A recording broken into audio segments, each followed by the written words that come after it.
దేవుని బిడ్డలారా, న్యాయాధిపతుల గ్రంథము 13వ అధ్యాయము, న్యాయాధిపతుల గ్రంథము 13వ అధ్యాయము 1 నుంచి 5 వచనాల వరకు. నా వైపు చూడండి. ఆది కాండము నుంచి ప్రకటన గ్రంథం వరకు చాలా భాగాలను నేను ధ్యానం చేసిన అక్కడక్కడ దేవుని యొక్క ప్రత్యేకత చాలా అద్భుతంగా ఉన్నది.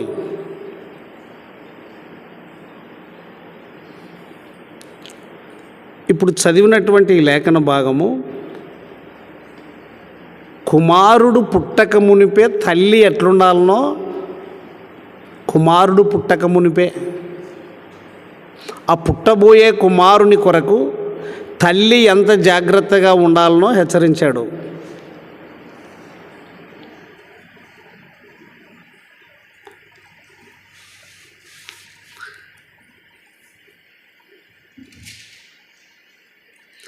రెండవ వచనంలో చూడండి, మీరు అశ్రద్ధగా ఉంటే కష్టం. ఇక్కడ ఏమని ఉందంటే, 2వ లైన్లో అతని భార్య గొడ్రాలై, 2వ లైన్లో చివరన, 2వ వచనము 2వ లైన్లో చివరన, అతని భార్య గొడ్రాలై కానుపు లేక ఉండెను.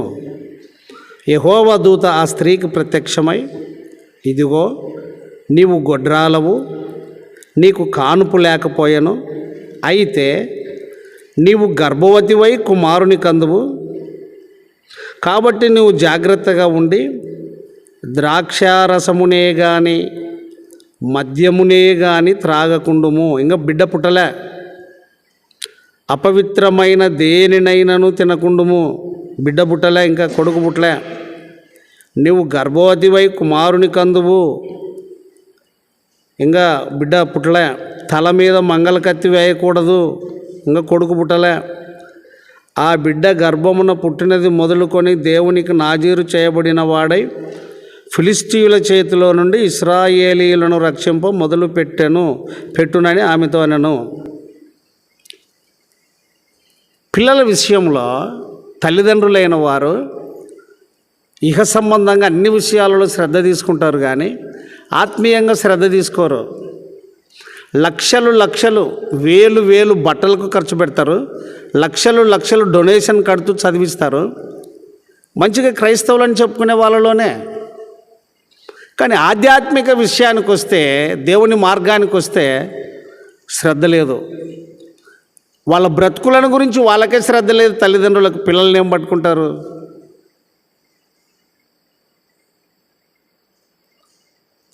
పైన 1వ వచనంలో చూస్తే, అది మీకు అప్పచెప్తాను. 1వ వచనం మీరు చదవండి, 13వ అధ్యాయం 1వ వచనం.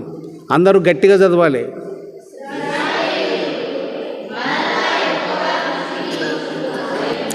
ఎన్ని సంవత్సరాలు అప్పగించినాడు?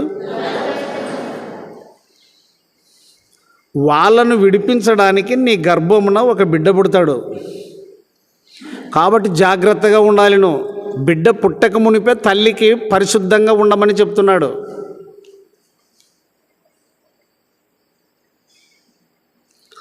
ఆ 6వ వచనము పైన, 6వ వచనం పైన అంటే చివరిలోన 6వ వచనం దగ్గర లైన్లో వస్తుంది, ఇశ్రాయేలీయులను రక్షింప మొదలు పెట్టునని ఆమెతో అనగా. అది 5వ వచనంలోనికి వస్తుంది. మీకు కనబడిందో లేదో, 5వ వచనం మొదటి నుంచి చదివిస్తే లేట్ అవుతుందని నేను చదువుతున్నా ఆ మాట. ఇశ్రాయేలీయులను రక్షింప మొదలు పెట్టునని ఆమెతో అనగా, అంటే ఎన్నేండ్లు దాసత్వంలో ఉన్నారు వాళ్ళు? ఆ 40 ఏండ్లు నలిగిన వాళ్ళను నీ గర్భమున పుట్టే కొడుకు బయటికి తీసుకొస్తాడు, వాళ్ళను రక్షిస్తాడు, కాబట్టి నీవు బహు జాగ్రత్తగా ఉండాలని తల్లికి చెప్తున్నాడు.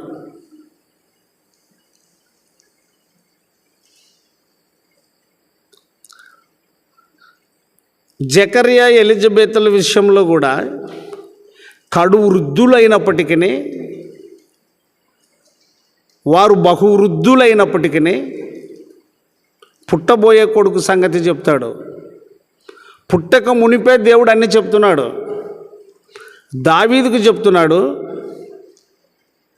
నువ్వు మందిరం కట్టకూడదు, నీ చేతులు రక్తంతో నిండినవి, నీ గర్భమున పుట్టబోయే నీ కుమారుని ద్వారా నేను కట్టించుకుంటాను. ఇంకా పుట్టక మునిపే, ఇంకా కొడుకు పుట్టక మునిపే వాగ్దానం చేస్తాడు, నీ గర్భమున పుట్టబోయే నీ కుమారుని ద్వారా నేను మందిరాన్ని కట్టించుకుంటాను. చాలామంది ఈ మధ్య బైబిల్ స్టడీ పెట్టినప్పటి నుంచి మందిరానికి రావడం లేదు సరిగా. ఏం ఊక పిల్లల్ని పట్టుకున్నాడు, వాళ్ళకు పాడనిక్క రాదు, ఏమి చేయనిక్క రాదు. మరి ఇంకా కొడుకే పుట్టలేదే, మనోహ భార్య గర్భమున ఇంకా కొడుకే పుట్టలేదు. పుట్టక మునిపే నువ్వు జాగ్రత్తగా ఉండాలి. వాడు పుట్టబోయేవాడు పరిశుద్ధుడు, నాజీరు, వ్రతం చేయబడిన వాడు. నువ్వు కల్లిబిల్లు ఉంటే వాడు కల్లిబిల్లోడే పుడతాడు. నేనంటాను, జూలకల్ సంఘములో ఆదివారం ఆరాధన తింటారే, ఎందుకు తింటారో నాకు అర్థం లేదు. అందుకొరకు నిన్న ఆదివారం అనింది మీకేమి తెలదు అని. చాలామంది త్వరగా ఏమనుకుంటారంటే, ఇంకా కొంతమంది ఇక్కడ కాకపోయినా బయట కూడా నేను ఎరుగుదును, ఆయా ఊర్లలో కూడా ఆ రోడ్లలో కూడా చాలా తెల్ల బట్టలు వేసుకొని చాలా బాగా ఎగ్జిక్యూటివ్గా బాగుంటారు. బ్రదర్ రక్షింపబడినావా బ్రదర్ అని నోటితో ఎక్కిరిచ్చే, ఏం రక్షణో ఏం లేదు.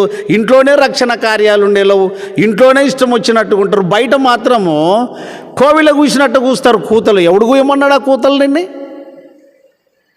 రక్షణ అంటే అంత సులువుగా ఉంది దానికి. సంసోను ఇంక పుట్టక మునిపే, మనోహ భార్య గర్భమున ఇంక కొడుకు పుట్టక మునిపే నువ్వు చాలా జాగ్రత్తగా ఉండాలి. చదవండి ఒకసారి ఏమని చెప్తున్నాడు 12వ అధ్యాయంలో. చూడు వచనం చెప్తాను, 2వ వచనం నుంచి రండి.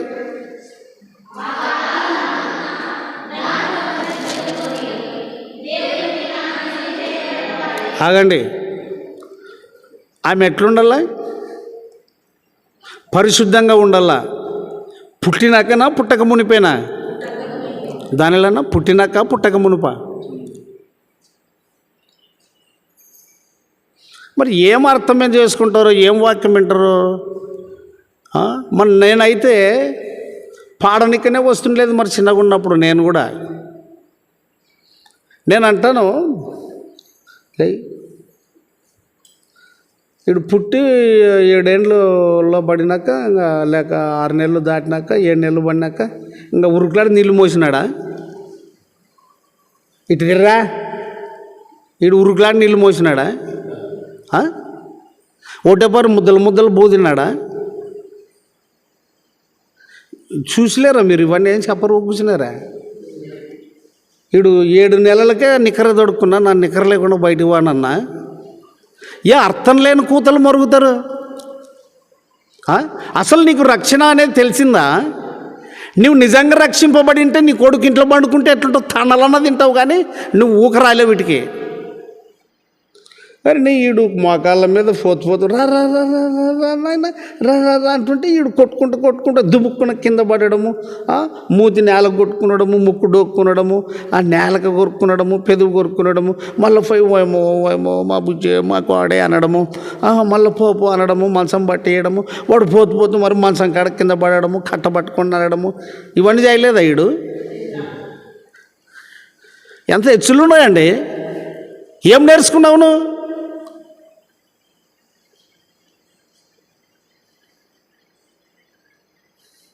భక్తిహీనత ఎక్కువ, భక్తి తక్కువ. భయం లేదు ముందు అసలు సంగతి.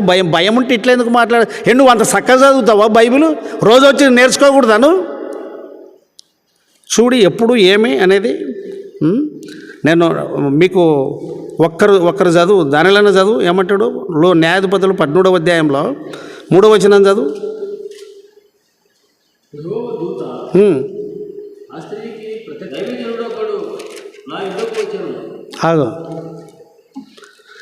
ఆమెతో మాట్లాడుతున్నాడు కదా దూత. పుట్టినాక పుట్టక ముందా ఎట్లుండాలి నువ్వు? 40 ఏండ్లు దాసత్వంలో ఉన్న వాళ్ళని విడిపించుటకు నీ గర్భమున ఒక మగబిడ్డను నేను ఉంచుతాను. నువ్వు అపవిత్రమైంది తినకూడదు, మత్తు తాగకూడదు, పవిత్రంగా ఉండాలి. తల మీద మంగళకత్తి వేయకూడదు. పుట్టిన తర్వాత దేవునికి నాజీరు చేయబడిన వాడు. నువ్వు బహు జాగ్రత్తగా పెరగాలి, బహు జాగ్రత్తగా ఉండాలి, బహు జాగ్రత్త పుట్టబోయే బిడ్డ ఆ లక్షణాలు కలిగిన వాడుగా ఉండాలి అంటే నువ్వు బహు జాగ్రత్తగా ఉండాలి. పౌరులంట ఎవరు రేపటి పౌరులు ఏమంటారా చెప్పండి? రేపటి పౌరులు అంటే ఎవరిని అనేది? రేపటి పౌరులని ఎవరిని అనేది? పిల్లలనే కదా. మరి వాళ్ళని పెంచి పెద్ద చేస్తే కదా రేపటి పౌరులు అయ్యేది. ఒకడు ఎంత చెప్పినా ఈనాడు నడంటే నడడు, వాడిని కొట్టుకుంటా నమ్మించుకుంటా వాడిని ఎట్లో తీసుకొని పోతుంటే వానికి ధైర్యం వచ్చి స్టాండర్డ్గా నిలబడి రేపు వాడు ఏదో ఒక దానికి పనికొస్తాడు. మనమంతా పుట్టిన వెంటనే అన్నీ నేర్చుకొని ఇంట్లో సంసారానికి వంగినామా? ఏం తలకాయలు, ఏం కథనో అంటే నువ్వు అంత చక్కగా పాడింటావు. మొదటనే నువ్వు అంత చక్కగా పాడింటివా? పాట పాడడమే అంత చక్కగా పాడింటివా అని అడుగుతున్నా.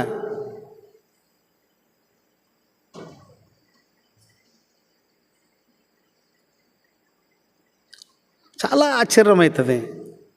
ఈడే కాదు, నేను పెద్దలను కూడా గమనిస్తా. అతిశయం ఎక్కువ చేస్తారు కానీ అనుకు ఉండదు. మతి తప్పిన మాటలు ఎక్కువ ఉంటాయి కానీ మితంగా ఉండరు. మత్తయి సువార్త 19వ అధ్యాయము 13వ వచనం నుండి 17వ వచనం దానిలోనే చదువు. మరి జాగ్రత్తగా చూడాలి.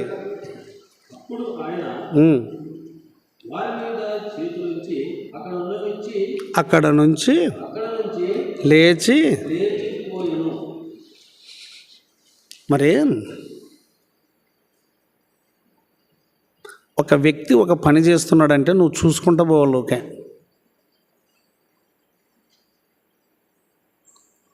నా పనిని నువ్వు తప్పులు పట్టడము, నీ పనిని ఇంకొకడు తప్పులు పట్టడము, నీ పనిని ఇంకొకడు తప్పులు పట్టడము, ఈ గుంపులన్నీ అయ్యిండేది కూడా ఇట్లనే. ఆ మనిషికి రాదని ఎంత చెప్పినా నేర్చుకున్నాడు. అందుకొరకే మనం పక్కకు వచ్చామా. నీ వద్ద ఏ పక్కకు పోయినా ఆసన్న ఉండదు కదా, నేర్చుకునేది ఏముండదు.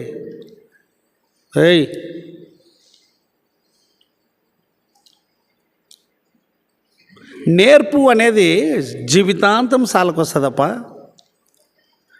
మంచి అనుభవం కలిగిన వాడు 90 ఏళ్ళోడు పెద్ద మనిషి సంఘంలో అనుకుంటే నేను ఈ పొద్దుటికి నేర్చుకుంటున్నాను అంటాడు.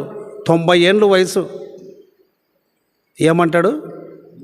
ఈ పొద్దుటికి నేను నేర్చుకుంటున్నాను అంటాడు. నేను మూర్తి గారిని ఎరుగుదు, నా యవ్వనం నుంచి ఆయన మాటలు విన్నాను. నేను మీటింగ్లలో కూడా ఆయన వాక్యం విన్నాను. బైబిలు నాకు రోజు కొత్తది అంటున్నాడు. బైబిల్ గ్రంథము రోజు క్రొత్తదే నాకు. ఆయన అందులో మునిగిపోయినాడు కాబట్టి ఆ మాట చెప్తున్నాడు. నాకు తెలిసినంత ఎవరికి తెలియదు అని చెప్పలే. ఒక చిన్న అనుభవం చెప్తాను, మూర్తి గారి అనుభవం. బాగా వినండి శ్రద్ధతో. ఆయన ఆఫీసుకు పోయినాడు, ఒక సేవకుడు. మూర్తి గారు ఉండే విశ్వవాణి ఆఫీస్కి, రేడియో వర్తమానం అందించే స్థలానికి. ఎవరు సేవకుడు వచ్చినట్టున్నాడు. వచ్చి కూర్చోండి అన్నాడు లోపల. మాట్లాడుతూ నాకు మంచి స్థానం ఇచ్చినాడు, పర్వాలేదులే అన్నట్టుగా. సార్, ఆయన తన పని మీద తాను ఉన్నాడు, మాట్లాడుతూ ఉన్నాడు. సార్, దేవుడు నాకు ఇచ్చిన జ్ఞానమును బట్టి దేవుడు ఉన్నాడు అని చెప్పగలను, దేవుడు లేడు అని చెప్పగలను. వాడే ఏబు. నేను ఏం చెప్తున్నా నువ్వేం మూసుకుంటున్నావు? నువ్వు లే, ఆ జాకెట్స్ లై ఇకరా.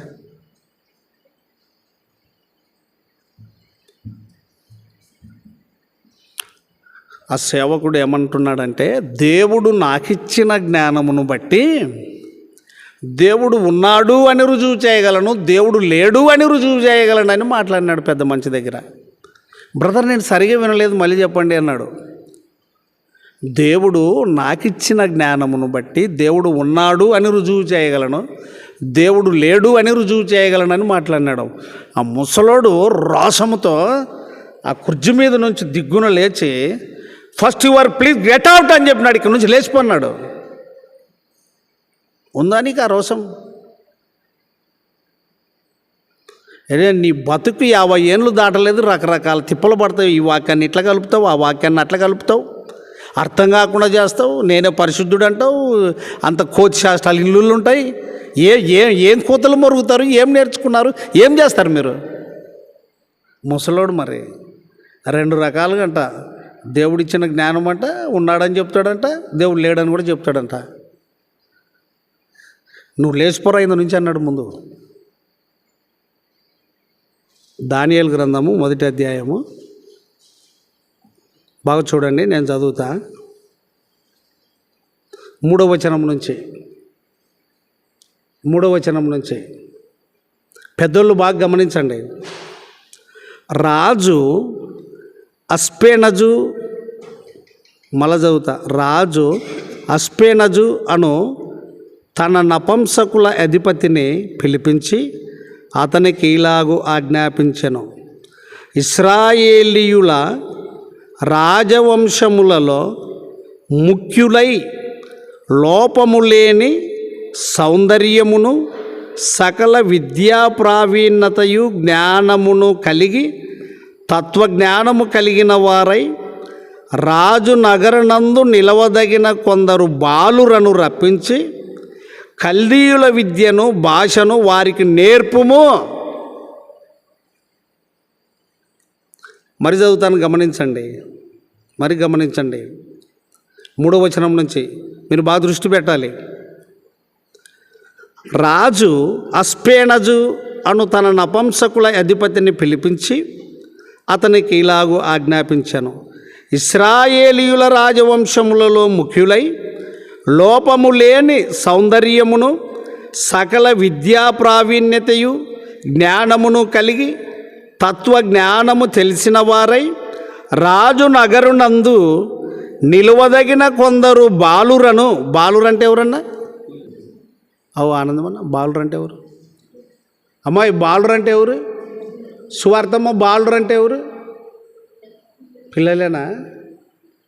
పెద్దోళ్ళే అనుకునేరు. ఇక్కడ పెద్దోళ్ళు అనే జ్ఞానం దండుగుంది. మేము పెద్దోళ్ళము. ఎవడరా నీకు నేర్పింది పెద్దోళ్ళం అనేది? ఆయన రాలే పెద్దరికం కట్టుకొని నీకెట్లా వచ్చారో బడవ ఏడిది అంతా అది ఇది పని చేస్తే ఇది పెద్దరికమా? ఎవడు నీకు చెప్పినది? ఉంపించుకోరా ముందరా, అది పెద్ద పని. ఉంపించుకో ఏ స్వామి కొరకు, తన్నిచ్చుకో ఏ స్వామి కొరకు, అది పెద్ద పని. బడవ ఈడ ఏదో 10 పని ఇట్ట చేసి అట్ట చేసి ఇది పెద్దరికమా? ఎవడరా నీకు నేర్పింది? సైతాను మంచి పట్టు పట్టించాడు నీకు. మనిషి కుమారుడు పరిచారము చేయించుకొనుటకు రాలేదు కానీ పరిచర్య చేయుటకును అనేకులకు ప్రతిగా క్రయధనంగా తన ప్రాణం అర్పించడానికి వచ్చినాడు. లోకరక్షకుడు ఆయన. ఆఫ్టర్ ఆల్ నువ్వెవరు? కడగబడినోడవు. ఇన్ని బతుకు కడగబడినా కూడా ఇంకా తెల్లగాలేదు, యౌనికి మాదిరి లేవు నువ్వు.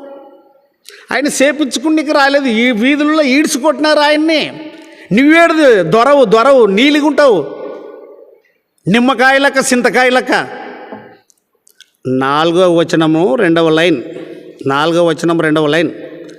ఇశ్రాయేలీయుల రాజవంశములలో ముఖ్యులై లోపము లేని సౌందర్యమును సకల విద్యా ప్రావీణ్యతయు జ్ఞానమును కలిగి తత్వజ్ఞానము తెలిసిన వారై రాజనగరునందు నిలవదగిన కొందరు బాలురను రప్పించి. మరలా అడుగుతున్నా, ఎవరిని రప్పించి? మరి కళ్ళు ఏమైనా వింటున్నావా నువ్వు? పాట పాడిన తప్పే, బైబిల్ చదివిన తప్పే, ప్రార్థన చేసిన తప్పే, ఏం పట్టుకునకూడదని దిద్దుకుంటా పోతున్నాను. ఎట్లుండాలి తెలుసా? దినదినము నువ్వు వినే కొద్దీ ఎదిగే కొద్దీ మెత్తగా కావాల. నువ్వు నీకు బరుసు ఇడిసేవనే రాయినే మరేస్తాంతే అంటే జొన్నలు నూక బరుసు వచ్చిందంట, మరేస్తాను అనే మరేసినాడు. మరి అట్లే వస్తుందా? నూక బొరిసే వస్తుందా? ఇంగుండ చూడంటే మరేస్తాడు, మరి వస్తుందా? వేసే కొద్దీ ఏం కావాలా? ఏం నేర్చుకుంటారు? అందుకొరకే పరిచర్య విధానంలో త్యాగం లేదు, తెంపు లేదు. ఇంటెద్దులు అంటే సంఘ పెద్దలకు తెంపు ఉంటే కదా, అన్నిట్లో తెంపు ఉంటే బండి మీద కూర్చున్న వాళ్ళకి తెంపు నేర్పుతారు. ఇవే సచ్చినవి ఇవే యాలబడుకొని ఉంటే ఆవిటికేం నేర్పిస్తారు? మా అమ్మ అనేది ఎక్కువ, ఇంటెద్దు ఇడుబడి ఇగితే బయటెద్దు బండబడి ఇగ్గుతుందని. నేను చెప్తున్నా సంఘ పెద్దలు అంటే ఇంటెద్దులు ఉన్నట్లు కాదు, ఇంటెద్దులే. నువ్వు అన్నిట్లో త్యాగం కలిగి ఉండకపోతే, రోషం కలిగి ఉండకపోతే సంఘాన్నే చంపేస్తారు మీరు. చెప్పింటాను నేను, ముద్దు పెట్టుకొని నేను, లేకుంటే నేను ముందు దేవుని దగ్గర లెక్క చెప్పవలసి ఉంటుంది. అసలు పనికి ఆశీర్వాదం ఉండదు. ఏదో కొంచెం చేసి ఇంత పొడుగు చూపిస్తావు ఎందుకండి, ఎవరిని రప్పించి? మరి గా పనే చేస్తుండేది.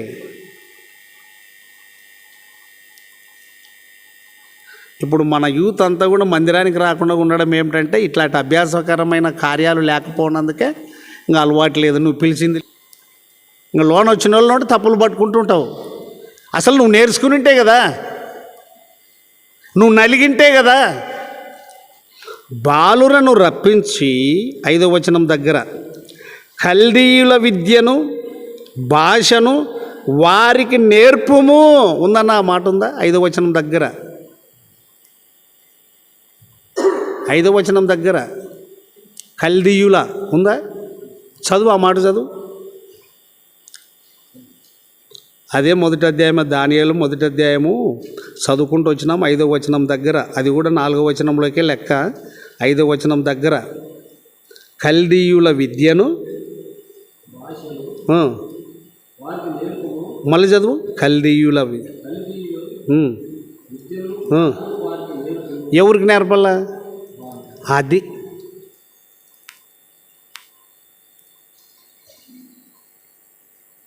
ఇప్పుడు ఏ తండ్రి అయినా నా కష్టం నా పిల్లలకు రాకూడదనే తిప్పలు పడేది, అట్లా కాదా? ఇంట్లోని పెద్దలు ఎవరైనా మా కష్టము మా పిల్లలకు, మరి తెలుసో తెలకు అట్లా వచ్చారు మన పెద్దలు. మన కాటికి వచ్చేటప్పటికి అంత లేటెస్ట్ మోడల్ వచ్చేసింది, టెక్నికల్ పద్ధతి వచ్చేసింది, విద్య ఎక్కువైపోయింది. ఎక్కడ చూసినా విరివిగా ప్రతి ఒక్కరూ మరి జ్ఞానం కలిగి ఉన్నారు. అరే మన సంఘంలో కొద్దిగా పిల్లలకి ఏదైనా నేర్పాలి, అభ్యాసం చేయాలి అని అంటే పిల్లల్ని పట్టుకున్నాడే. మరి నువ్వు పట్టుకునేవా? ఇంట్లో నువ్వు చదివిస్తలేవా? మీ అమ్మలు చదివేరా? మీ అమ్మలు చదివేరా? పొద్దున్నే ఉన్నాను దండి రమ్మని చెప్తారా? ఏం తలకాయ చూపుతో నాలుక లేదా, పెదవులు లేవరా నీ నోట్ల?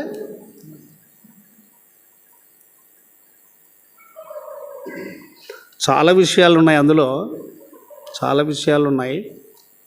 క్లియర్గా యేసు ప్రభువే తన నోటితోనే చెప్పినాడు. ఏమని చెప్పినాడంటే, తండ్రులారా మీ పిల్లలకు కోపము రేపక, కన్నోడా మొగోడా పెళ్ళామును చేసుకొని పెళ్లి చేసుకొని సంసారం అనిపించుకున్నాడా? ఇను ఎంత తలకాయ బిరుస్తానం మాట్లాడద్దు. ఏమో సంఘాలలో కూడా చాలా బడాయి చేస్తారు. సంఘ పెద్దలు అంటే ఏమో చాలా వాగలు చేస్తారు ఇన్ని కాళ్ళు. అందుకొరకు నన్ను బయటకు పోయి తిట్టొచ్చేది.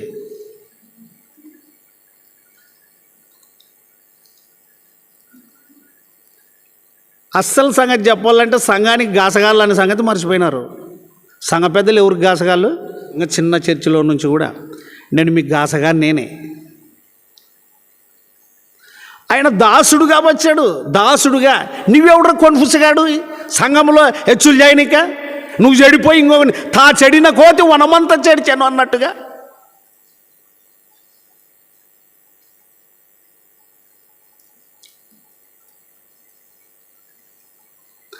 ఆయన దాసుడుగా పుడితే నువ్వెవడరా నేనెవడరా? ఆఫ్టర్లో చూడు ఫిలిప్పీలకు రాసిన పత్రిక, ఫిలిప్పీ 2:7. ఎవరైనా ఎవరు పోలికగా పుట్టి ఈ అమ్మ బడాయోడ గింత తగ్గవుగా చిన్నవు. మళ్ళీ చదువు.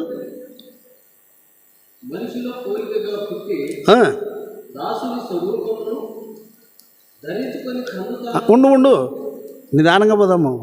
దాసుని స్వరూపం అంటే దాసునికి ఏమన్నా అధికారం ఉందా? దాసుడు అంటే గాసగాడే కదా, పన్నుడే కదా, అట్లా కాదా? ఏమన్నిటికూ గిట్టిట్టు నోరన్న తెరవు, పలకనన్న పలకవు. చూడు మళ్ళీ చదువు 7వ వచనం చూడు.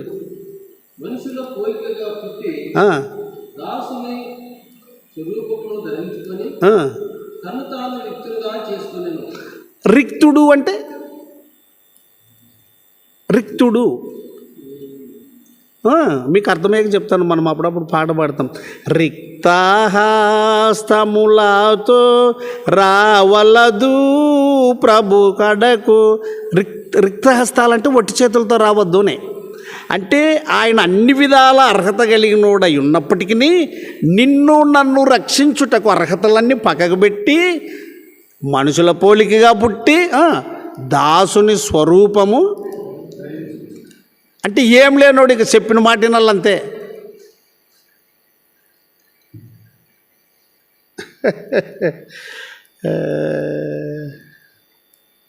అందుకొరకే నన్ను ఈ పొద్దుటి వరకు పాస్టర్ అని కానీ సేవకుడు అని కానీ ఏం చెప్పుకొని బయట పత్రికలలో కూడా పెట్టించుకోను. నన్ను ఎవరు కూడా బయట సేవకుడని గుర్తుపట్టరు. నేను అట్లా ఉండను. ఈడ కనపడేదేమి యాసం వేసుకొని గొప్ప సంగతి,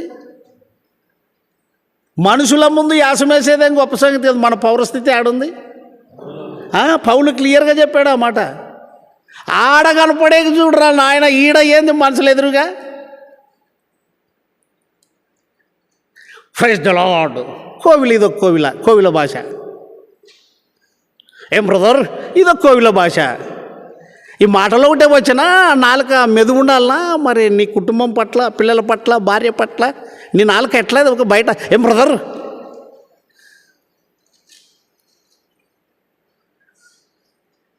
ఇతని బయట బ్రదర్ అయినా ఎదుటంతో అంటుంటే వెనకున్న పెండ్లమంటుంది. ఇంటికి రా నీ కథ తెలుస్తుందని పెండ్లమంటుంది.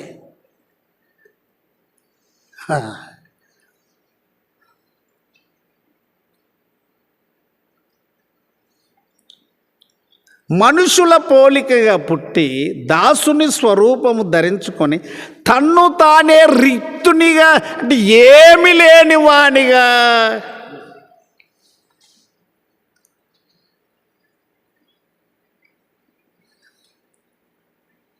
చాలామంది కొలతలు పెట్టుకొని కొలతలకు పనికి రాకుండా చెడిపోయినారు ఈ పొద్దుటికి.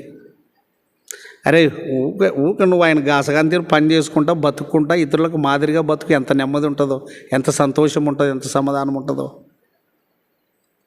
చూద్దాం. 2 మాటలు చదువుకొని ముగించుకుందాం. తన్ను తానే రిక్తునిగా చేసుకొనెను. 8వ వచనం అన్నా. మరియు ఆయన ఆకారములో మనుషులుగా కనబడి మరణము పొందినంతగా అనగా సిలువ మరణము పొందినంతగా విధేయత చూపినబడై తన్ను తాను తగ్గించుకొనెను. చాలు. తన్ను తాను ఏమి చేసుకొనెను? అహము లేదండి. అందుకే ఆయన దేవుడు, దైవగుణము, దైవ లక్షణం కలిగి పూజింపబడుతున్నాడు. చిన్నపిల్లలను దగ్గరికి తీస్తుంటే శిష్యులే అన్నారు గద్దిస్తే, వాళ్ళను ఆటంకపరచక నా యుద్ధకు వారిని రానీయుడి. దానియేలు గ్రంథంలో చూసుకున్నాం.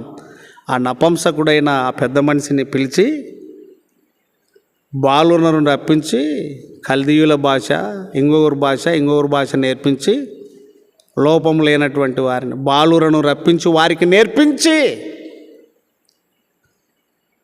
నేను చెప్తున్న సంఘంలో ఎప్పుడే కానీ మీరు పెద్దోళ్ళు అంటే మీరు కింద పడింది లేచింది అన్ని పిల్లలకు నేర్పుకుంటారండి. ఒక నన్ను పెద్దోడు పడింటి లేస్తే నడిపితే ఎవరికి చెప్తావు? అది నీ సంగతి, నువ్వు నేర్పించుకుంటారా. సంతలోన కోడని కొనుక్కు వచ్చినావు, పాతెద్దు జాతకు కడతావా, 2 ఆవిటినే కడతావా, 2 కోడలనే కడతావా, పాతెద్దు జాతకు కడతావా నేర్పినికే? పాత నీకు తెల్లలు ఎద్దులు చూసలేవు నువ్వు. ఇప్పుడు కోడని కొనుక్కొచ్చినాక ఎద్దు జతకు కడతావు గెలం నేర్పియాలంటే? మరి పిల్లలకి నువ్వు ఈ దెబ్బలు తిన్నాడు, మెడకాక పట్టినాడు, వాళ్ళకి నేర్పించుకుంటూ రావాలన్నా లేదా? నువ్వు ఒక ఎద్దువయ్యా. ఈ పిల్లలంతా కోడలు, వాళ్ళకి నువ్వు నేర్పియాలన్నీ. ఆంటి వాత వచ్చి ఇది కాడమాని నుంచి పక్కకి పట్టి మరి గొడబెట్టు. ఇంకా దీనికి అక్కడిక్కడ పోకుండా ఆలోచన చేసి ఒక కెట్ట దూరిస్తాం. ఇంకా పోతుంది అవతలకి పొమ్మని ఎట్లా పోతుందో. మరి నీ నేర్పాలయా పిల్లలకి. రేపు సంఘం నిలబడాలంటే ఎట్లా? నువ్వు ఒకడవే మురిసి నువ్వు. మనకు మాదిరి నేర్పినాడు ఆయన. మనం మాదిరి నేర్పాలి పెద్దలం. నువ్వు ఎట్లా పడితే నేర్పాలా. పులకుర్తి పోయి చెరువు కట్ట మీద పడింటే మొదటిసారి ఏడ చూసినా చెప్తుండే అదే మాట. అది జారిపోతుందంటే శత్రుది వాన పడుతుండేదే, పోయేటప్పుడే జారి కింద పడాడా. ఏడ చూసినా పడిందే చెప్తాడు తను. ఏంటో పడింది చెప్తేనే జాగ్రత్త పడేది. పెద్దలు నేర్పాలి, కానీ అతిశయం కాదు, పెద్దరికం కాదు. నేర్పాలి, చేయి పట్టుకొని నడిపించాలి. చాలా విషయాలు ఉన్నాయి. మీ పిల్లల్ని పండబెట్టద్దండి. మీరు ఏం తీసుకుపోతావు? నువ్వు తీసుకుపోయేది చెప్పు. ఏం చేసినా ఏం గుద్దులన్నా తీసుకుపోయేది చెప్పు.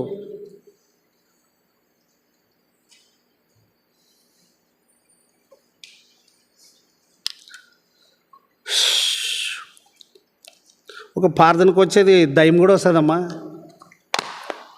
గూడూరు సంత కుక్కలు బావా, జాతరకు కుక్కలు బావా.